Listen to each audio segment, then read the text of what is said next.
Our first act is a beautiful musician, singer-songwriter. She has her album out. Her album is called Clues. We're selling it over there. If you're interested, please put your hands together and welcome Amrita Soon. This first song is a song that I wrote called Flowers in My Hair.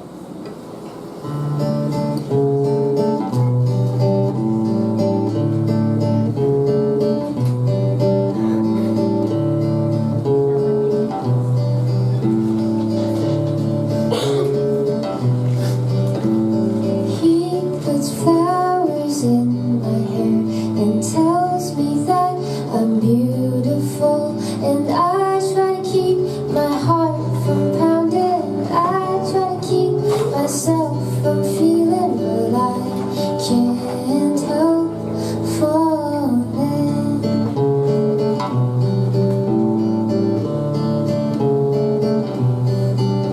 We sit and watch the world go round. His voice becomes my favorite sound. For the first time it's like I don't feel lonely. For the first time it's like someone gets me, and I can't help falling.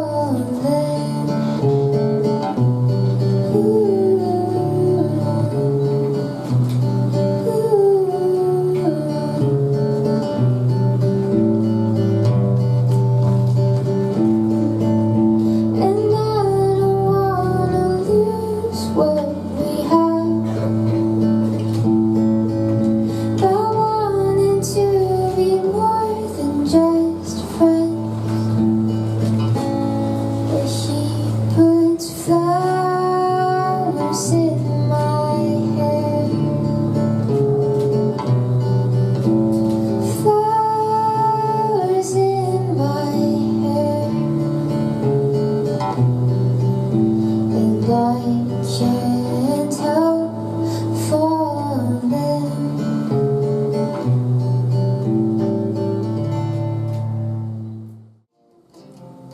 This song is called In the Dark.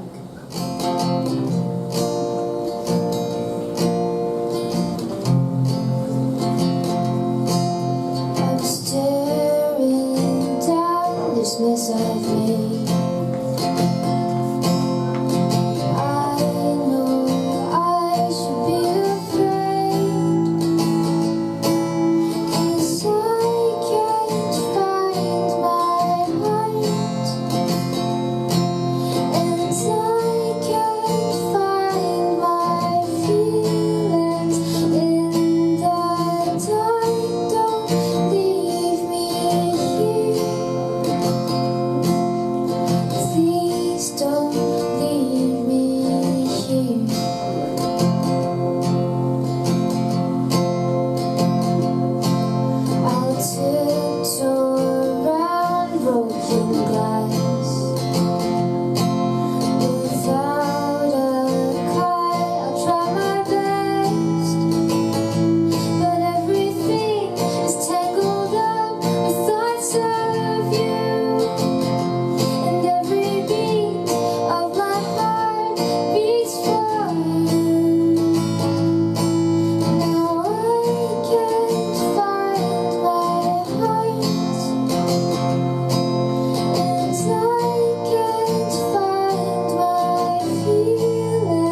debuting for the first time, and Haikal is no stranger. He's quite pro at this. Okay, and apparently they're both absent-minded and happy-go-lucky at the same time, and their poem is called "They Once Told Me." Please give a lot of love to Milo and Haikal. They used to tell me this. A jolly fat man comes down the chimney and enjoys delicious gingerbread cookies. He puts the presents under the tree with beautiful ornaments.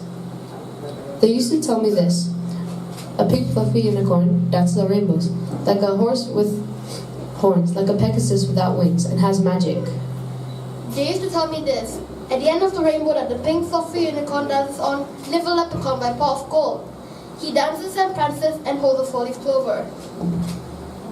They used to tell me this. When a tooth falls out, don't cry, because it'll be gone at night. The tooth fairy will replace it with coins. But she seriously doesn't fool inflation. The tooth fairy to rescue! They used to tell me this. During Easter, a bunny would lay chocolate eggs with decorations on them. Who would believe that? The people in the same used to tell me were not real. They were fairy tales. I figured it out myself after 10 years. When I realized this, I was in shock. But I still believe in Christmas and Christmas spirit, so we wish you a Merry Christmas and a Happy New Year. Next, three poets. They're doing a trio. They're called, for some reason, Auntie Leah has named them the Three Little Chicus. They're age 8 and 9, and this is their first time performing poetry on stage. Their poem is titled "If Aliens Came to the Earth." Give it up for Ashton, Laju, and Nela. If aliens came to Earth, what will they find? Pokemon Go ready to over the Earth. What can an alien do? They could destroy the Earth or save it instead. No more walking blindly with their foot. No more ignoring the beauty of nature around them.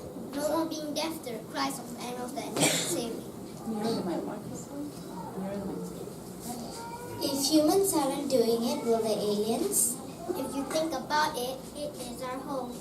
This big blue and white ball in space. Why would aliens want to help save us? If aliens came to Earth, they will still find happy people, beautiful scenes, but for how much longer? So rather than wait for the aliens to save or destroy our planet, we should do so instead. Think about the world today. What can you do to help? Start doing something today. Our next two poets are age 11 and 10. Aw, Kieran's 11 already. Okay, it's Leanne's first performance. Their poem is a collaboration between Leanne and Faik, who could not be here today. And Kieran is standing in for him. Aw, good one, Kieran. Okay, and their poems are called Postcards. Postcards. Give it up for the boys. Give it up. In those days of Instagram, Facebook, and Snapchat, Fast, instant, but often full of nothing. let us imagine the good old days. Before the computers, Before the smartphones, after the letters and pigeons, postcards. the source of mighty tales of adventure squeezed in a tiny rectangle. You get excited when you find one in your mailbox. Who could it be from? Me. I opened it up and saw a name in capital letters. Kieran. He was my friend from school. On the postcard was a picture of Mount Olympus. Dear Leanne, hope you are well. I hope this letter arrives early. Well, you came back before the postcard arrived. You should have used post ladu. You visited Mount Rushmore. The heads remind me of you. Always quiet. Aren't postcards supposed to be about adventure, not teasing me? Haha, just kidding. We went on a holiday, took some pictures. I'll show them to you when I come back. And we did, hundreds of them. Running out of space, take care. Although there wasn't much said, it's still fun to find a postcard in the mailbox just for you. So skip those emails, all those Instagram posts. Pick up a postcard and send it instead. After all, postcards just say, I'm thinking of you till I see you again. Going to our duo performance. Again, we have the 11-year-old Kieran and Faris. Faris is a recent addition to our little band, and their poem is titled "Give Them a Chance." Imagine the orphans, the homeless, the refugees. We should give them a chance, no matter who they are, what they have, or how they look like. The orphans who lost their parents, the homeless who lost their homes, the refugees who got forced out of their country. These people need a chance. Orphans need guardians, people to look out for them. The homeless need homes. They need to fix the mistakes they've made in the past. The refugees need a country, a place to live in, a place to help them. People don't give enough chances, especially to the orphans, the homeless, and the refugees. These people have experienced losses, forced to be kicked out of the country, and lost their homes. So adopt the orphans, be the guardians they need, feed the homeless, encourage them to never give up hope, welcome the refugees to our country, console them to never lose their love for their home country. That's why we should be grateful that we have parents, a home, and a country to live that we're comfortable in. That's why we should give them a chance to be happy again. Our next two performers, they're doing a duo. It's Armand and Maya. I can't believe Armand is already 12. Armand is 12 now. Give it up for Armand and Maya. Today is Maya's first performance. Internet, the source of good things, but also the source of bad things. That's what it is. Internet, Education, communication, all easy to access, but you can also find inappropriate stuff too. Internet, it helps with socializing, but it also traps scammers and hackers who want nothing but your personal information. Internet, it helps you connect people far away from you, but there are also child predators and abusers waiting to hurt you. Internet, it's fun to play games with your friends, but then there are also swindlers who want nothing but your money. Internet is easy now. Don't need to buy newspaper. Everything is online and it's one day before it's printed. But when it's misused, it can be used to manipulate it. Sorry. It can be used to manipulate it to corrupt people.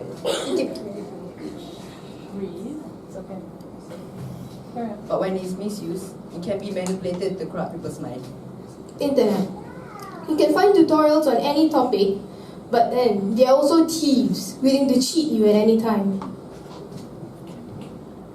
Internet, when used correctly, is useful and fun. But when used incorrectly, it can be used to corrupt people's mind. The internet is a source of happiness, A source of education, a source of entertainment, a source of communication. a source of information. The message we should spread is that we should find balance in our lives. By using the internet when necessary and putting our devices away when it isn't. Let's focus on the good side and avoid the dark side. The power is ours to use wisely. The power of the internet. Performer for the first half, please give a lot of love to James. I want you to close your eyes, relax, and listen. Can you hear that? The crying of a young child in a pale white hospital room. Can you hear every happy birthday song, or every candle you blow off every candle you blow off the cakes? Do you remember the sea on the beach when you were younger? The crystal blue waves crashing against the soft and smooth sand. And that bucket of seashells you brought proudly to your parents with the seagulls and birds chirping happily behind you. Listen carefully as when you built that Lego house brick by brick, or when you gave careful excuses to your teacher. I had a stomach ache, my alarm wasn't working, and the dog ate my homework.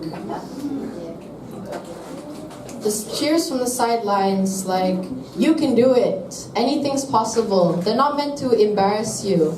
They will encourage you if you listen. Memories, they can be lost, but they can just as easily be found. From every joke you shared to every horror movie. From every scolding to every lion dance or Christmas carol. If you listen, you can hear anyone, anytime, anywhere. If you just listen. Welcome back, Amrita Soon. If you don't already have her album, you need to play this in your car because that's where all the CD players are. So please get a copy of this album. It's called Clues. Ladies and gentlemen, please give a lot of love to Amrita Soon. This song is a song that I wrote about growing up, and it's called 17.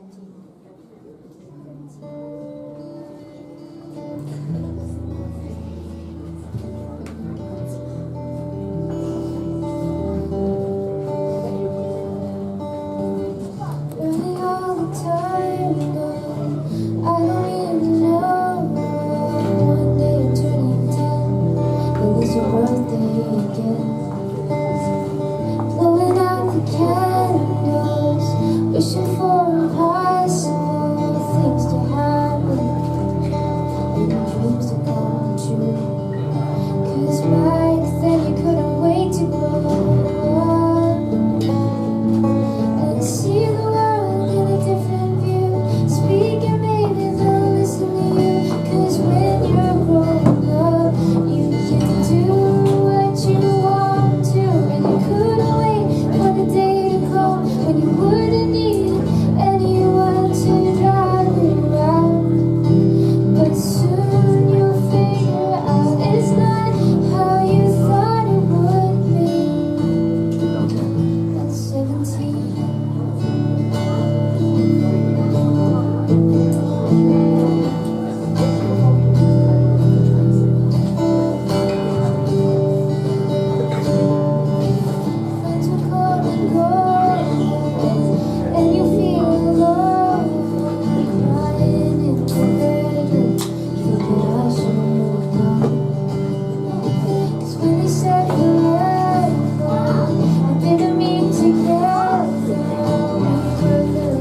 where I'm from, and if I see, I only play this song when I don't see anyone from my old school in the audience, and if it was in the set list, I would not play it because they would know what it's about.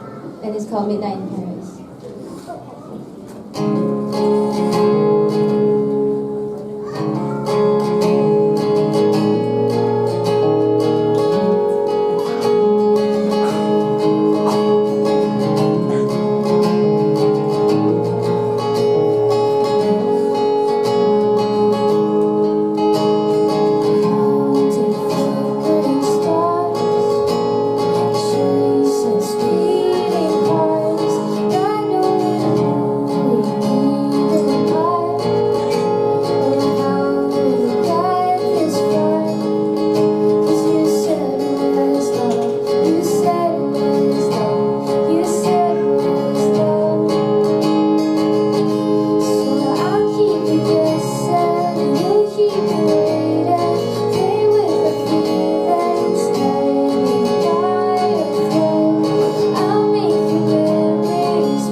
Next duet, Laura and Hazik, and this is Hazik's first time in doing a duet poem.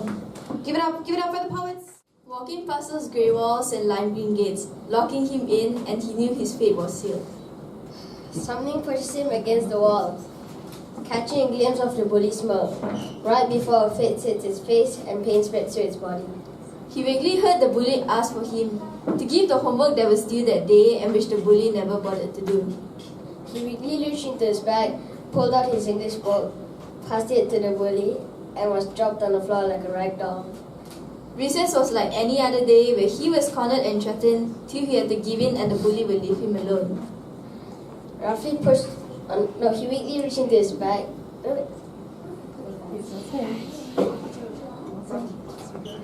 Roughly pushed on the floor and asked for money, which he had earned through sweat, and which is good for nothing mother could never do. He felt anger boil in his veins and then found himself outside the principal's office with his drunkard mother glaring at him. Once he stepped into the room, he was thrown on the floor and kicked with his mother, shouting at him about being a lousy child. His eyes caught sight of the balcony, and when his mother left the room, he stood on the ledge. and fair. Thank you. Between a semi-god and a demigod. And you see, what happened was earlier this year, Auntie Leah decided that she has room in her heart for more teaching and more students. And a few poets from If Walls Could Talk and a few poets from all over Kuala Lumpur decided that they wanted to be part of Leah's class. So she opened her door to these students, and of course they also wanted another fancy god name, so Leah gave them, or they decided they are the semi-gods. Halfway there, not there yet, but they will soon be, just like demigods. Alright, and our first collaboration between a semi-god and a demigod is, the poem is titled Childlike Maturity. Please welcome Swit and Amanda.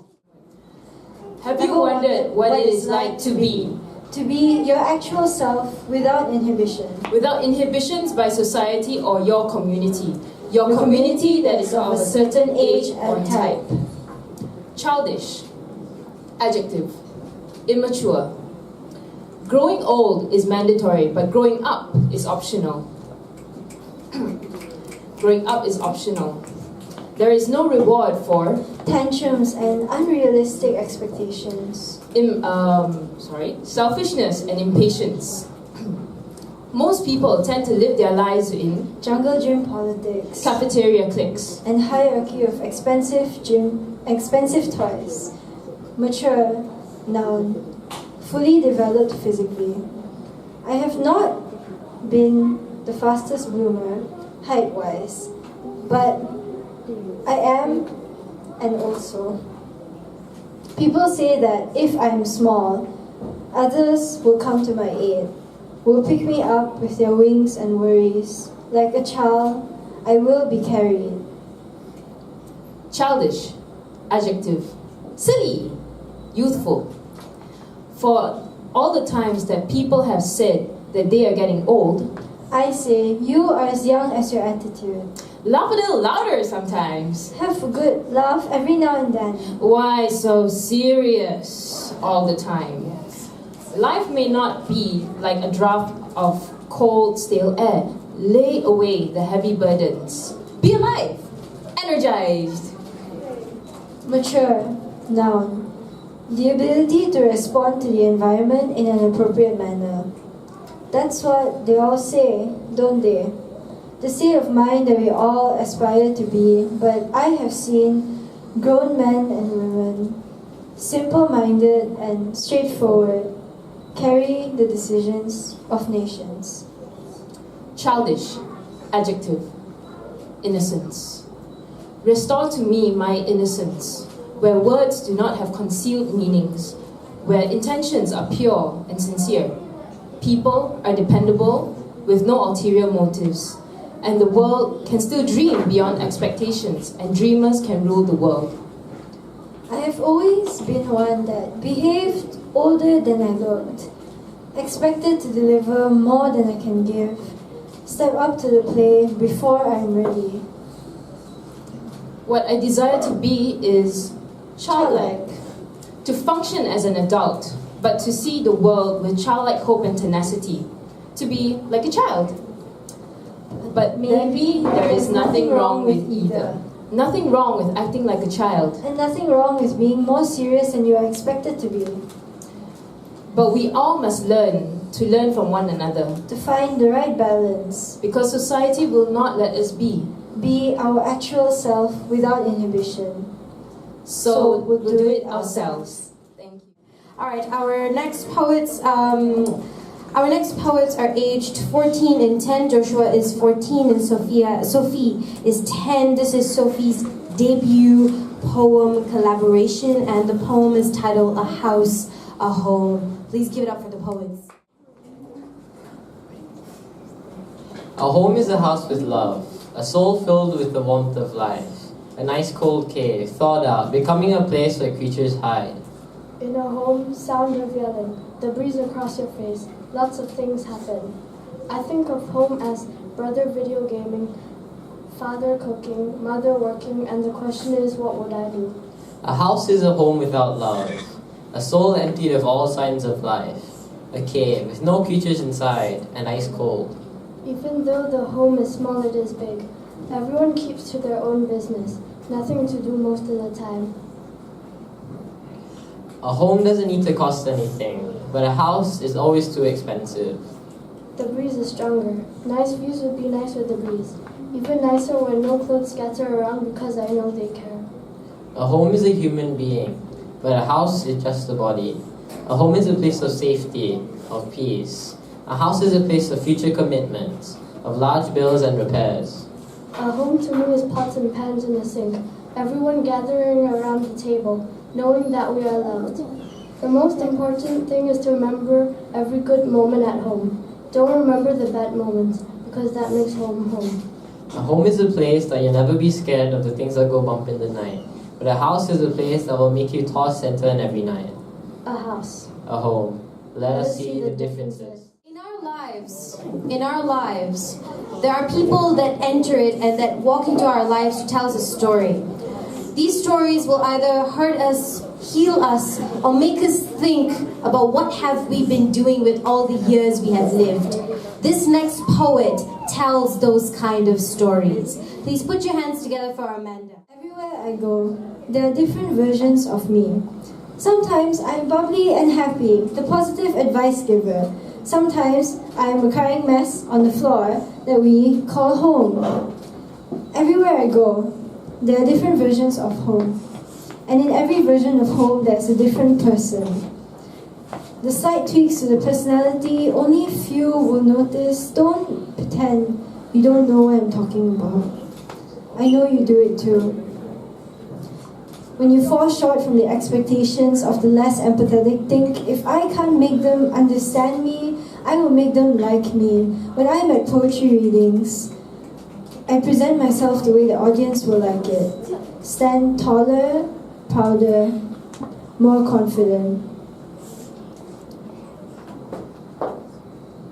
Pick up the lines that will get the most reaction. Say, cover the truth with as many metaphors as needed to make it sound the best. When I am at church, I smile bigger, brighter, just like everyone else, tilt my head down out of humility.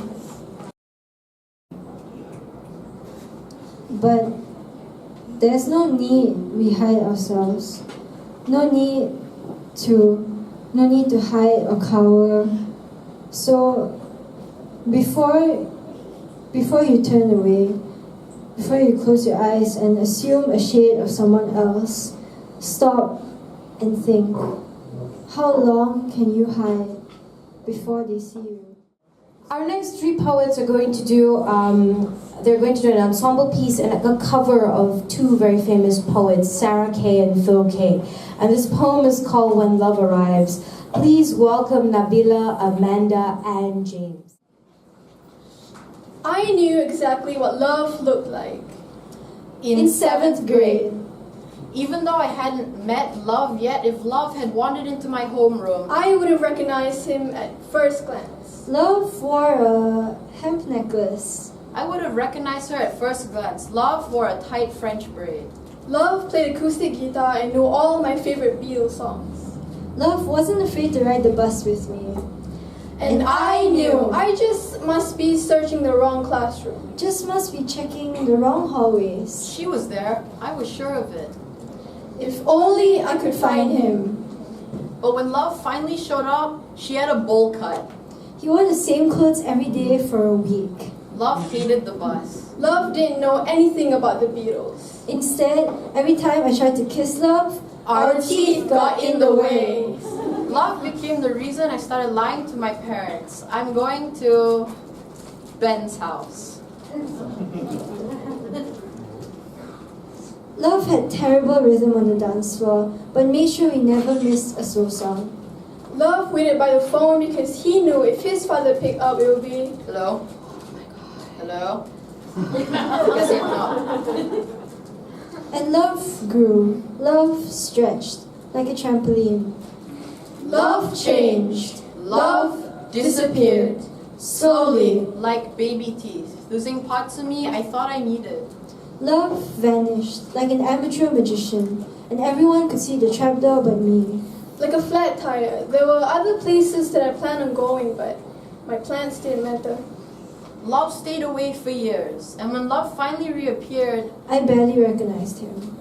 love smelled different now, had darker eyes. A broader bag. Love came with freckles I didn't recognize. New birthmarks, a softer voice. Now there were new sleeping patterns. New favorite books. Love had songs that reminded him of someone else. Songs love didn't like to listen to. So did I. But we found a park bench that fit us perfectly. We found jokes that make us laugh. And now love makes me fresh homemade chocolate chip cookies. But love will probably finish most of them for a midnight snack. Love looks great in lingerie, but still likes to wear her retainer. Love is a terrible driver, but a great navigator. Love knows where he's going. It just might take him 2 hours longer than planned. Love is messier now, not as simple. Love uses the word boobs in front of my parents. Love chews too loud. Love uses the cap of the toothpaste. Love uses smiley faces in her text messages. And turns out, love shits. But love also cries. And love will tell you, you are beautiful, and mean it. Over and over again. You are beautiful. When you first wake up. You are beautiful. When you've just been crying. You are beautiful. When you don't want to hear it. You are beautiful. When you don't believe it. You are beautiful. When nobody else will tell you. You are beautiful. Love still thinks you are beautiful. But love is not perfect and will sometimes forget. When you need to hear it most. You are beautiful. Do not forget this. Love is not who you were expecting. Love is not who you can predict. Maybe love is in New York City, already asleep. You are in California, Australia, wide awake. Maybe love is always in the wrong time zone. Maybe love is not ready for you. Maybe you are not ready for love. Maybe love just isn't the marrying type. Maybe the next time you see love is 20 years after the divorce. Love is older now, but just as beautiful as you remember. Maybe love is only there for a month. Maybe love is there for every firework, every birthday party, every hospital visit. Maybe love stays. Maybe love can't. Maybe love shouldn't. Love arrives exactly when love is supposed to, and love leaves exactly when love must. When love arrives, say, welcome, make yourself comfortable. If love leaves, ask her to leave the door open behind her. Turn off the music. Listen to the quiet. Whisper. Thank you for stopping by. Our next poet has just arrived and is very happy to perform. He is 13 years old and he's going to do a solo performance. He has a love for nature and social media with a flair for the colorful. And he's going to do his debut poem called Roses. Please put your hands together for Alexander. Roses. They come in various shades from burgundy to blood red. Sorry. It's okay. Depending on the species, variety, and surroundings and where it grows. They can grow in extreme weather conditions, from wet woods in the north to dry vegetation by the sea. Roses can survive a cold winter storm to a hot, dry summer. In the end, they all turn out to be beautiful, romantic, empowering, and erotic. The flower can relate to people's situations regarding its color. Bright red represents happiness, blood red represents life, white can represent death or blankness. The whole entire plant, including its leaves and roots, can be used in medicine and essential oils used in perfume. From strong smells to just a tint, they all smell romantic and beautiful. The feeling you get is like a gush of air that fills your nose with a deep floral scent. Oh, sorry.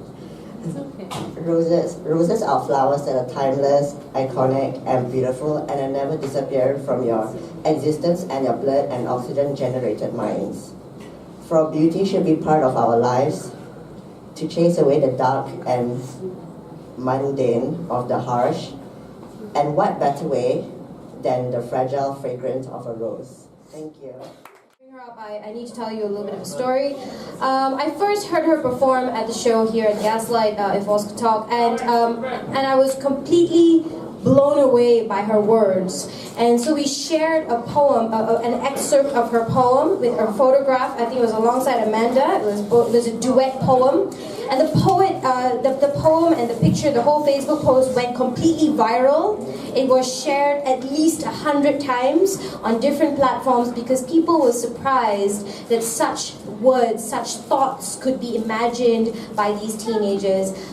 Please put your hands to and welcome. She's doing a dual language poem. I think it's for the first time she's doing a dual language poem. Please put your hands and welcome Nabila. What do they know? In a world full of mischief and deception, many stand without a helping hand. A glass box trapped them in a world they've ceased to understand. Suara yang ditimbul secara sepihak. Mereka membicara kepada Tuhan untuk memberi peluang dalam kehidupan. Nobody will hear their whispers or their screeches as they shout at the top of their lungs for what they desire, company. Keliru dan hilang. Their hearts will shatter easily within a touch, but their bits and pieces will fuse together imperfectly. They'll find kindness all for the act of love. They saw many more forevers. Their souls strengthened under the belief of hope that one day they can finally understand. Untuk harapan wujud dalam setiap insan. Hope that in another decade they will learn that hoping is another path to the top. That it means that they are still alive and have the chance to make it better. Under their painted dreams and colored skies, they will show that the break of day can shine their childhood in many ways. For us, we should educate them, for there are no possessions that can determine the outcomes in matters of the heart. Dunia ini adalah galaksi yang bersinar, for they are the bright asteroids that show wishes from afar. For we are merely explorers of infinity. For we are merely explorers of infinity in pursuit of another star. Thank you. And finally, we have a trio set, the triple J's, as Angelia wants to call them. James, Joshua, and Joe. Joe is a semigod, and this is their collaboration entitled The Long and the Short. Please give a lot of love. Gather around, all short and tall, all ye who are big or small. Turn the volume down and listen to this tale, for we will go beyond the scale. When I think of being short, I realize I can go anywhere. Any place or playland, any theme park or nook and cranny. Tall is something I don't remember being, but I do remember the places I could comfortably sleep in. For instance, in the backseat of a car, especially when we were going far. I don't remember being short. However, I do remember measuring myself against my dad's car, day by day, seeing the vehicle shrink fast. I don't remember being tall, or trying to fit into small spaces by making myself small, or hitting my head on something as I walk past it, or having to duck to avoid being hit. I don't remember the eternal struggle of taking an item off the shelf in a supermarket, or the awkward requests for help that ensue. I don't remember the sense of disbelief when you're unallowed to ride the cool new roller coaster that all your friends had been on, only because you were too damn short. I don't remember struggling to find clothes that fit, or looking in the kids section, because everything in the adult section is way too big for you. The playground is a whole new world. Every kid's discount or circus fair, every free meal comes with a puzzle stare. I can play tag without judgment, wear what I want and don't care. Have my kiddish carelessness up in the air. I don't remember my feet not being able to touch the ground as I sit down, or the embarrassment of having to sit on double chairs in restaurants. It's one of the perks of being tall. I don't remember those people laughing and poking fun at you, not taking you seriously because of your height. Being tall is something I have forgotten. I've gotten used to the fact that I look 10. And the funny looks I get from people when I attempt to be an adult, especially on those nights out. The long and the short of it being that being tall doesn't make you the bigger person. Nor does being small mean you being quiet and hiding amongst those towering above you.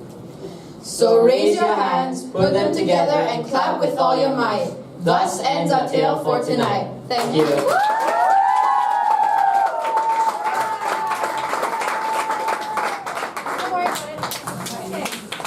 The Triple J!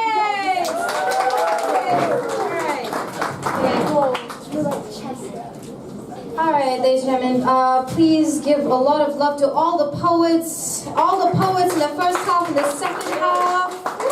Come on, louder, man, louder. Yes. Amazing job, you guys. Amazing job, you guys. All right, and now I'd like to call upon the lady who made this all happen. Please give a warm welcome to Auntie Leah.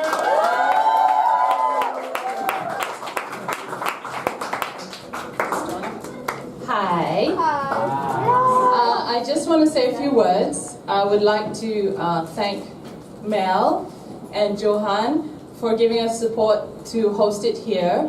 And I want to say very well done to you guys. And your culture will continue next year. Thank you to all the parents and extra people who came to support us. And I want to say thank you for the support you've given me in continue to torture or teach these kids. And I love to see them, how they've grown, both physically and also in their writing and everything else. This is a cake based on, of course, Mount Olympus. How the name started, for some of you who are not aware, is the original Team Demigods, all 7 of them, loved Percy Jackson and the Demigod series. So it has grown to be, I would call it a brand if you like, and the cake reflects that. Thank you.